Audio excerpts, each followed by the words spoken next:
Hello students, आज हम ये जो पांचवा चैप्टर है हमारा, इसके बारे में कुछ जानकारी देखेंगे।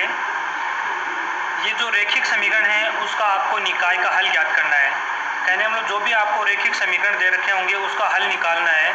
हल निकालने के लिए हमारे पास दो विधियां हैं, एक क्रेमर नियम है और दूसरा आव्यूह सिद्धांत है। तो आज हम क्रेमर नियम के बारे में अध्ययन करेंगे। कहने मतलब रैखिक समीकरण वही जो आपने 10th क्लास में 11th क्लास में पढ़ा था। रैखिक समीकरण का मतलब एक घात में आपको दे रखी है जहाँ पे x y z की पावर एक हो, बराबर में कुछ दे रखा होगा। इसी प्रकार से आपको तीन इक्वेशन दे रखी हैं, तीन इक्वेशन दे रखी हैं, 1, 2 और 3 इक्वेशन दे रखी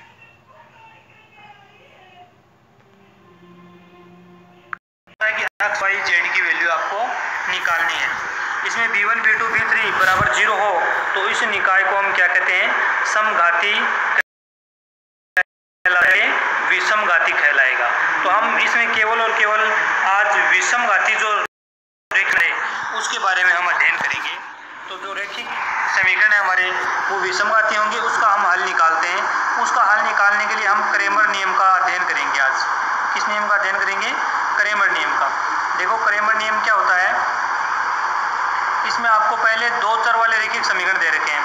दो चर वाले रैखिक समीकरण का मतलब ये हुआ कि यहाँ पे x और y होंगे, दो ही आपके पास चर होंगे, उसका हल निकालना है आपको। तो दो चर वाले रैखिक समीकरण दे रखा है आपको, ax1 + by1 बराबर c1 और ax2 + b2y बराबर क्या दे रखा है, c2 दे रखा है। तो क्रेमर नियम से हल करने का मतलब ये होता है कि आप x की वैल्यू निकालोगे वो होगा del 1 बटा del और y की वैल्यू निकालोगे वो होगा del 2 बटा del। तो यहाँ पे x की और y की वैल्यू निकालेंगे। शर्त ये है हमारे पास कि del का मान 0 नहीं होना चाहिए। अब देखो ये del 1 और del 2 कहाँ से निकालोगे, कैसे आएंगे?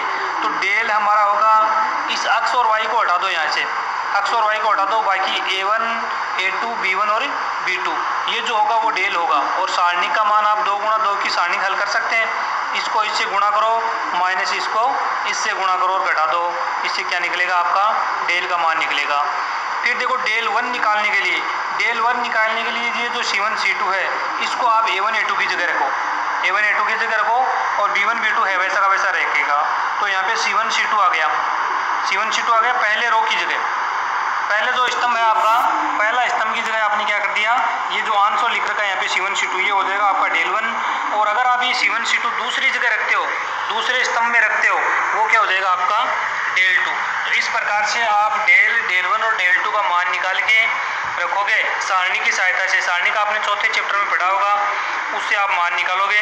तो यहाँ पे आप क्या करोगे, फिर del 1 और del 2 मान निकाल के इसमें अगर आप भाग दोगे, आप del 1 में del का भाग दोगे तो x आ जाएगा, del 2 में del का भाग दोगे तो y आ जाएगा। ये था दो चर वाले रैखिक समीकरण का हल। अगर आप इसी प्रकार से, ये देखो यहाँ पे इम्पोर्टेंट्स आपको थोड़े दे रखे हैं, ये भी ध्यान से पढ़ना है। अगर यहाँ पे a1 बटा a2 और b1 बटा b2 अगर बराबर नहीं है तो आपका निकाय का जो हल है वो क्या होता है, अद्वितीय होता है, तथा निकाय है वो क्या है, संगत और स्वतंत्र है। तो आपको निकाय देखना है, वही 10th क्लास वाली सी बात है। अगर a1 बटा a2 और b1 बटा b2 बराबर नहीं है तो अद्वितीय हल आता था, ठीक है, निकाय संगत होती थी। तो वही यहाँ पे है, निकाय क्या है, निकाय का हल अद्वितीय है और निकाय संगत है। अगर a1 बटा a2 बराबर है b1 बटा b2 और बराबर नहीं है c1 बटा c2 के, तो निकाय क्या है, हल संभव नहीं है और निकाय क्या होगी, असंगत होगी। अगर तीनों ही बराबर हैं तो निकाय के क्या होते हैं, अनंत तल होते हैं। आपने 10th क्लास में पढ़ा होगा कि एक रेखा के ऊपर ही दूसरी रेखा आ जाती है तो निकाय के हल क्या होते हैं, अनंत, और निकाय संगत होती है परंतु स्वतंत्र नहीं। अब यहाँ पे देखो तीन चर वाले रैखिक समीकरण दे रखे हैं। कितने चर वाले? तीन चर वाले रैखिक समीकरण। तीन चर का मतलब ये हुआ कि x y और z तीन प्रकार के होंगे। यहाँ पे d1 d2 ये इसके अंश और बराबर में रेखा लिखी हुई है उसके, वही क्रेमर नियम लगाना है। कहने मतलब यहाँ पे x की वैल्यू क्या होगी, del 1 बटा del, y की वैल्यू del 2 बटा del और z की वैल्यू del 3 बटा del होगा। तो इस प्रकार से del क्या होगा, इसको छोड़ दो आप d वाले को, ये a1 वाले b1 वाले और c1 वाले इसकी सारणी निकाल लो। ये क्या होगा, del 1 del होगा, ये क्या होगा del। फिर del 1 निकालने के लिए आप a1 a2 a3 की जगह d1 d2 d3 रख दो, ये क्या हो जाएगा del 1। फिर आप del 2 निकालोगे तो b1 b2 b3 की जगह क्या रख दो, d1 d2 d3 रख दो, ये हो जाएगा आपका del 2। और del 3 निकालने के लिए c1 c2 c3 की जगह क्या करोगे, D1 D2 और D3 रखोगे, इनका मान निकालोगे और इस समीकरण की सहायता से x y z का मान निकालोगे। तो आप मेरे को दोनों जो 2 चर वाले और 3 चर वाले रैखिक समीकरण हैं इनके आधार पर आप 5-5 एग्जाम्पल करके मेरे को आप ये कहोगे कि यस सर हमने कर चुके हैं। धन्यवाद।